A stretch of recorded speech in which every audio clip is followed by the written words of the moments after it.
से नीचे आई गई।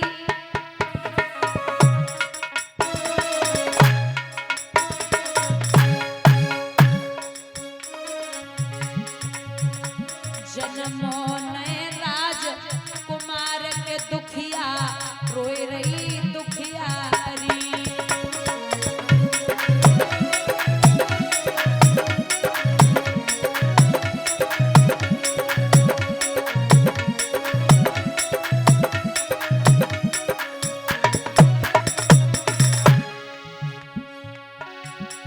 मात जब जंगल में भाई जब जंगल में ठाड़ी विधिगति अपरंपार उलझियई काटन में साड़ी।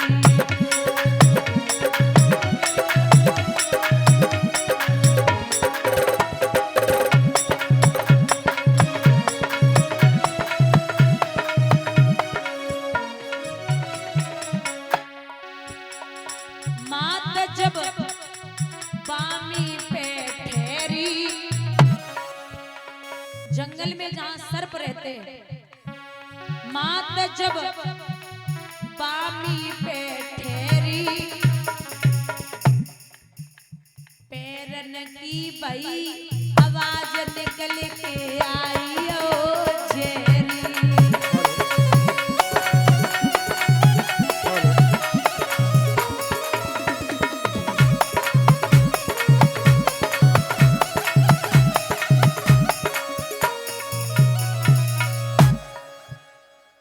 यहाँ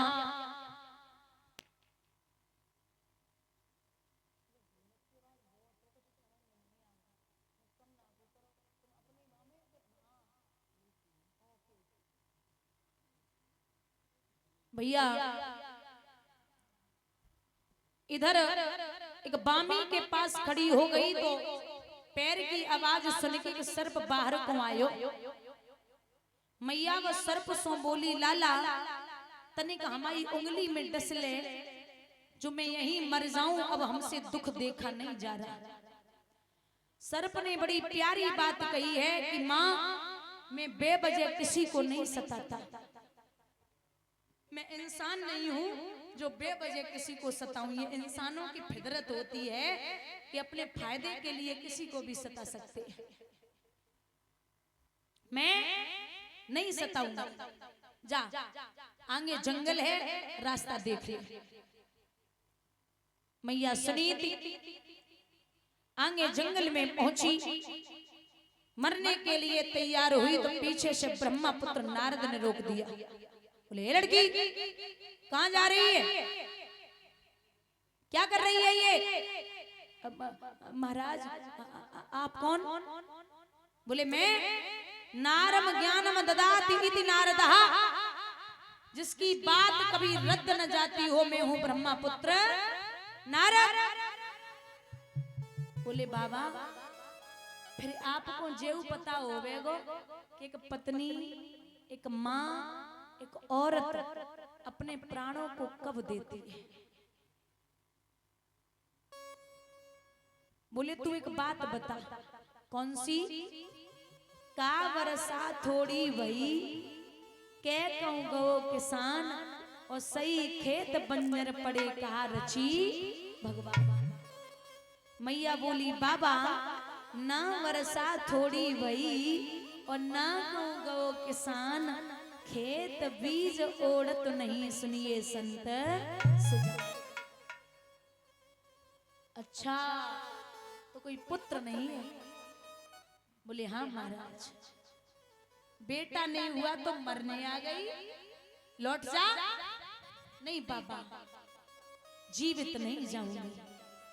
अरे वो पगली लला का हमारी झोली में पड़े जो उठाए के पकड़ आए थे, लौट जा। मैं कहता हूं कि 9 महीने के बाद पुत्र पैदा हो जाएगा। मैया पहले तो हंसी और फिर खूब रोई। जवाब दियो महाराज, अब पता चलो कि संत भी झूठ बोलने लगे। दांती को पीस के बाबा नारद बोले, ए लड़की तू पागल है क्या? संत को जानती भी है संत होता क्या है? संत का मतलब होता है समाधान, और समाधान का मतलब होता है संत। जिसके पास हर एक चीज का समाधान होता है वही असली संत होता है। संत का मतलब होता है शांति, और शांति का मतलब होता है संत। महात्मा जिसकी खुद की महान आत्मा हो और जो दूसरे की महान आत्मा बना दे वही महात्मा होता है। साधु, साधु हम उसे कहते हैं जो खुद भी सद जाए और दूसरों को भी साध दे, वो साधु होता है। क्योंकि विद्वानों ने लिखा है कि संतन होते जगत में तो जरे मर तो संसार। संत अगर दुनिया में नहीं होंगे तो संसार का विनाश निश्चित है।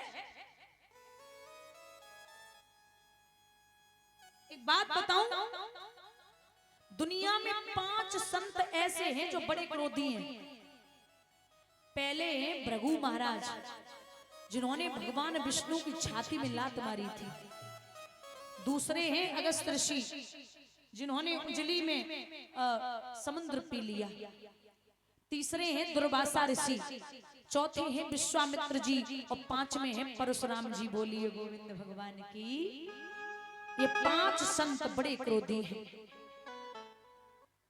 बाबा बोले बाबरी मत बने, तो को पता है भगवान ने स्वयं कहा, हो वचन चाहे पड़ी जाए फीका, संत वचन पत्थर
वचन मिथ्या हो सकता, भगवान ने कहा, लेकिन संत का वचन मिथ्या नहीं हो सकता। यहाँ बोले आज लौट जा, 9 महीने के बाद अगर बेटा पैदा न हो तो ये कुआं कहीं नहीं चला जाएगा, इसी कुएं में आकर के गिर पड़ना, मैं रोकने नहीं आऊंगा। ठीक है। इधर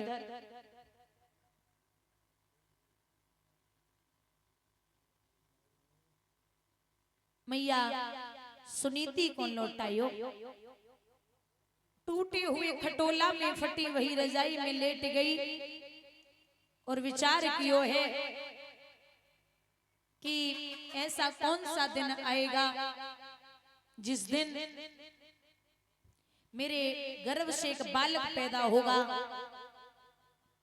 मेरा नाम लोग बांझपन से मिटा देंगे।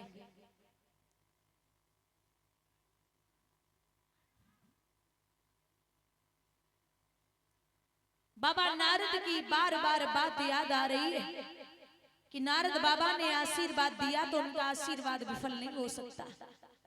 अच्छा एक बात बताऊं, बाबा नारद की एक आदत और थी, इनसे अगर कोई ये कह दे कि फलाने के घर में झगड़ा नहीं होगा तो फिर जरूर होगा, और अगर कोई ये कह दे कि उनके यहाँ झगड़ा हुआ है तो फिर झगड़ा शांत भी करवा सकते हैं। ऐसे थे बाबा।